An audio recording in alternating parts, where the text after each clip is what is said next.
Hello everyone, my name is Jarek. Thank you very much to provide a well-attended venue until this late time. I was actually planning to start my presentation in a completely different way, but I got inspired by something what was just said over the latest panel. There was a question, or a statement rather than a question, regarding Web3 and the real world blending. So can these two worlds really blend between each other, and can they exist as one, or they would stay rather separated?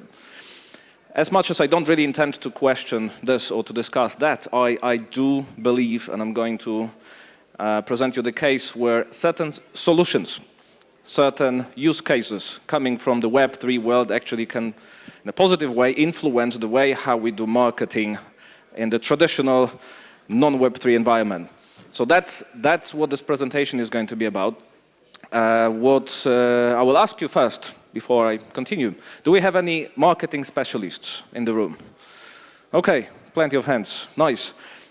Guys, I'll ask a random question now. What do you think is like the biggest challenge when it comes to marketing, when it comes to marketing services in your organization? Like providing what or doing what? How would you define it?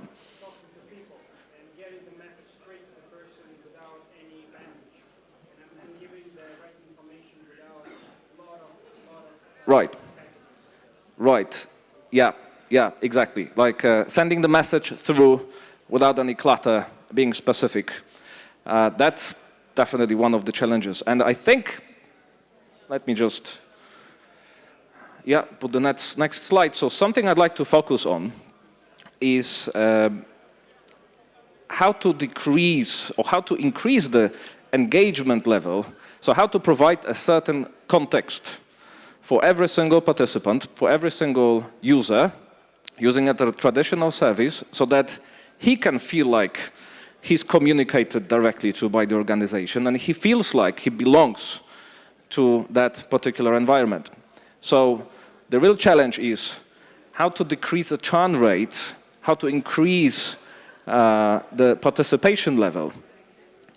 And looking at this chart, we can see that that's actually quite a challenge, which became a challenge a while ago, basically since Web 1 started to be put in place. Since then, we haven't really solved this problem yet. So we still can see like this two-digit numbers when it comes to the users who purchase a certain service or a certain product, and they never come back. They never do it again.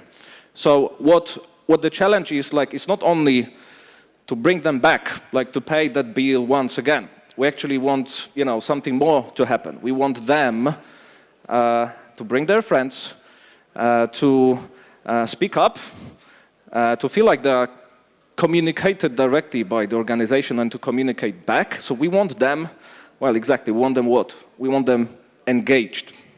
We want to increase this engagement level within our organizations. So who am I to talk to you about, all this? I'm the CEO, I'm the board member of Revenue Capital, and my sole job, like within the organization, is to come up with the customized solutions to scale up salability of services, salability of products, increasing the range when it comes to them reaching extended communities or reaching the right communities.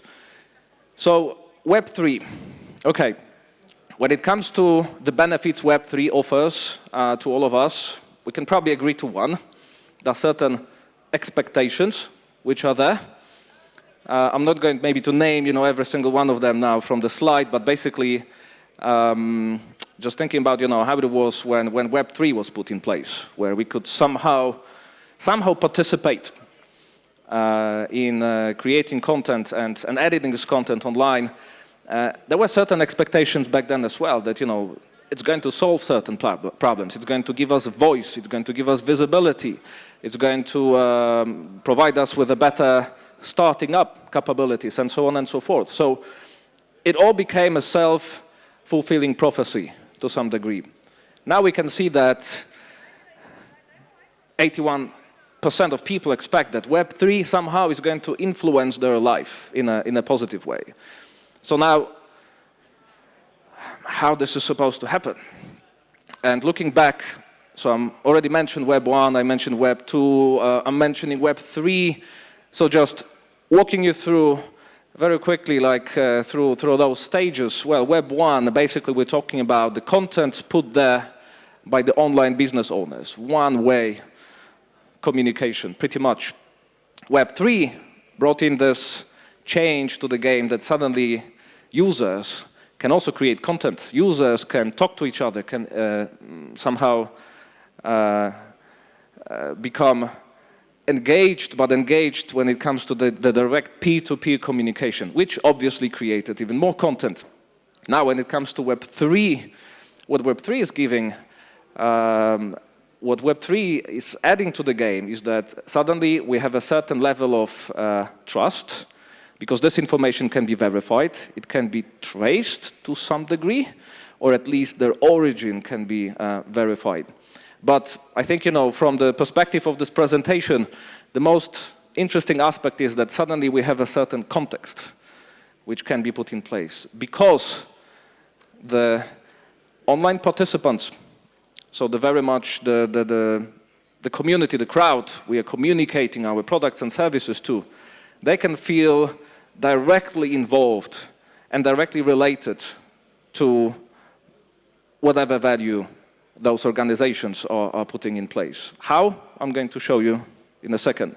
So I've prepared 3 very quick, anonymized, unfortunately. I don't have a permission to use names at this stage, but 3 cases to just walk you through very quickly what I mean by using Web3 solutions in a non-Web3 world.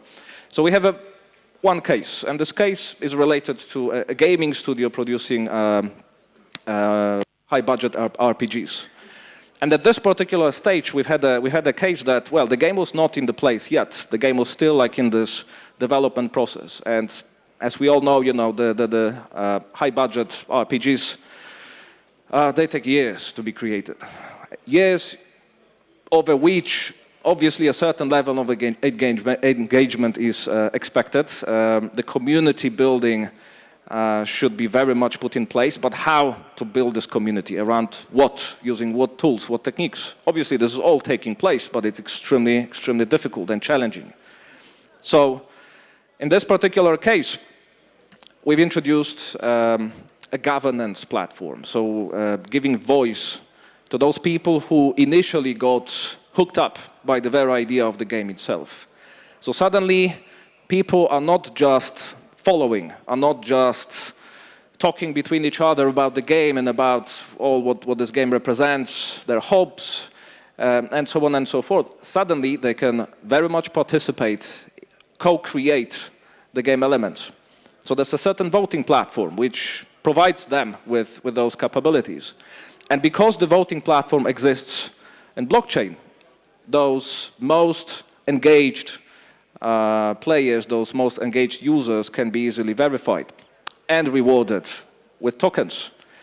Tokens, once the critical mass of them is reached, can be exchanged to NFTs. NFTs obviously are very much derived from the game itself, so they represent certain artifacts, certain profiles happening in the game. But the most important thing is that those NFTs also carry utility, certain utility aspects.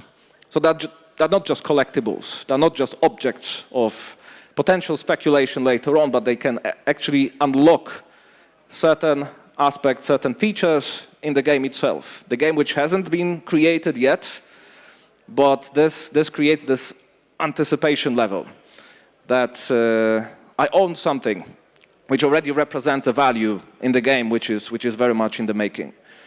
So this approach brought quite substantial effect when it comes to this particular game. We have a case too, classic case actually, Web3 project, which is just about to be launched. But as many of those Web3 projects, especially at the earlier stage of developments, they lack their own substantial community. The community numbers are small, and obviously the moment when the Web3, this particular Web3 project is supposed to be launched, I mean, the expectation is that this community will grow, and it should grow pretty fast. So we have a solution which we call community as a service, which is basically an acquired third-party community, which, however, should become engaged and participating from day one. So how to do that in the effective way? Well, there's a bunch of classic, I would call them Web2 solutions when it comes to internal marketing. So advertising this particular project within the third-party community. In this case, it was our own community. So we're talking about AMA sessions. We're talking about certain bounty hunting activities and so on and so forth. But there's also this governance aspect which is introduced. So all this internal marketing, all those internal marketing activities that are playing one particular role here. They're supposed to inform as much or as good as possible about all benefits this particular project is bringing into this community. And at the end, the community is having a voice. They can vote either for the project as the whole, so that this project is supported, is recommended to the other community members, or the certain aspects of this project are voted for, highlighted, and recommended. Again, those most active users are rewarded in a certain way. In this case, there were tokens also carrying certain utility aspects, which could be used later on once the project was launched. And finally, we have the participate-to-own approach, quite similar to the first one. In this case, we have a local municipality with a very classic problem. So we probably all are aware of those eGov services existing, online, which for some reason no one wants to use, or their pickup rate is very, very low. So as we saw from one of those slides before, in order to win the engagement of the Gen Z or millennial communities, they were spiced up with a certain Web3 solutions, where the usage was measured, so there were certain metrics applied in the classic way to those eGov services. And the next stage, those pickups, so those users who effectively engaged themselves with those eGov services were rewarded with the native tokens. Tokens also were translated to the NFTs. NFTs also carried certain utility aspects. And those utilities allowed those community members, so in this case the citizens of this particular municipality, to use certain list of discounts, preferable access to services, and so on and so forth. Something what is really sweet here is that, well, NFTs are actually assets, right? So they're tradable, they're exchangeable. So this way, someone who won, certain privileged access to those eGov services could actually trade them. So this created, the value in itself on top of those NFTs, which was quite interesting. So that was the last example. I think I'll finish here. All right? Okay. No questions, I guess? Sadly, yeah, no time for questions, but you can talk to me individually. Thank you very much, guys. See you around.